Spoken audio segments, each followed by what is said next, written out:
said that Israel wanted to hand over the territory to Arab forces that would then govern it. In this interview, the Israeli Prime Minister said that Israel did not want to keep the territory, but rather have a security perimeter. He also said that Israel wanted to hand over the territory to Arab forces that would govern it properly. Netanyahu made the comments ahead of a meeting with a small group of senior ministers to discuss plans for the military to take control of more territory in Gaza. According to reports, Israel's security cabinet has approved a proposal from Netanyahu, and the Israeli military will prepare to take control of Gaza City. Reportedly, a ground offensive will also be carried out there. Meanwhile, hundreds of protesters in Israel are pushing for the end to a war in a deal that would see the release of the remaining hostages held by Hamas. Let's take a listen to what Israel's Prime Minister Benjamin Netanyahu has had to say. Will Israel take control of all of Gaza? We intend to, in order to assure our security, remove Hamas there, enable the population to be free of Gaza, and to pass it to civilian governance. That is not Hamas and not anyone advocating the destruction of Israel. That's what we want to do. We want to liberate ourselves and liberate the people of Gaza from the awful terror of Hamas. And you were in the Gaza Strip today. You met Palestinians who are fighting Hamas because finally they see that they have a future. They can rid themselves of this awful tyranny that not only holds our hostages, but holds 2 million Palestinians in Gaza hostage. That's got to end. Are you saying today that you will take control of the entire 26-mile Gaza Strip, as it was 20 years ago to this month in 2005? Well, we don't want to keep it. We want to have a security perimeter. We don't want to govern it. We don't want to be there as a governing body. We want to hand it over to Arab forces that will govern it properly without threatening us. Well, joining us to discuss this latest developments in a difficult situation that has almost lasted 2 years now, Shruti Das-Gupta, a Middle East researcher, joining us live from New Delhi. Shruti, thank you for your time as always.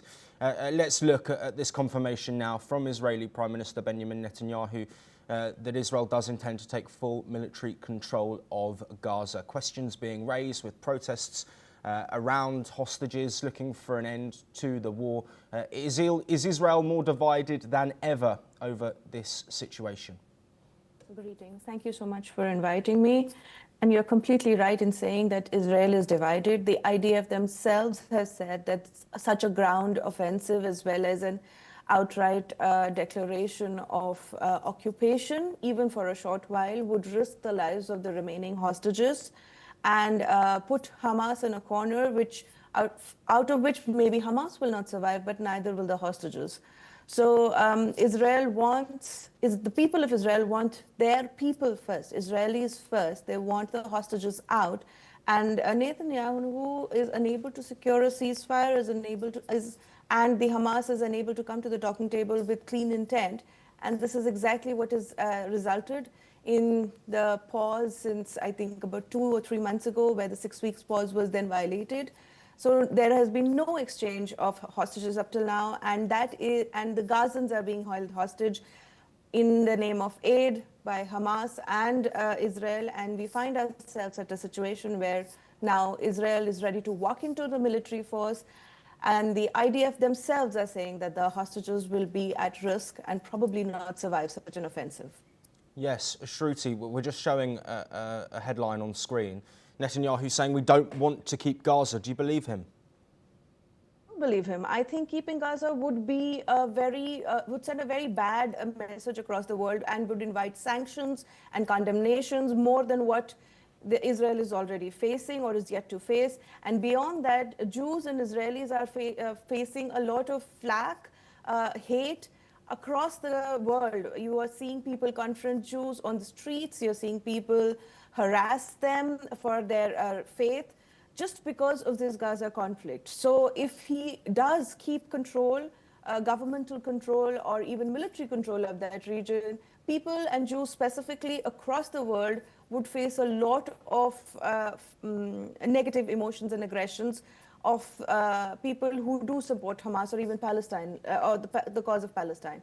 So he will probably not keep control. As he said, he's going to give it back to the Arab forces. But who are the Arab forces? The Qataris, who support the Muslim Brotherhood. Egypt itself is very pliant towards the IDF. So in a way, if they hand it over to Egypt, the IDF and Israel would be controlling it indirectly.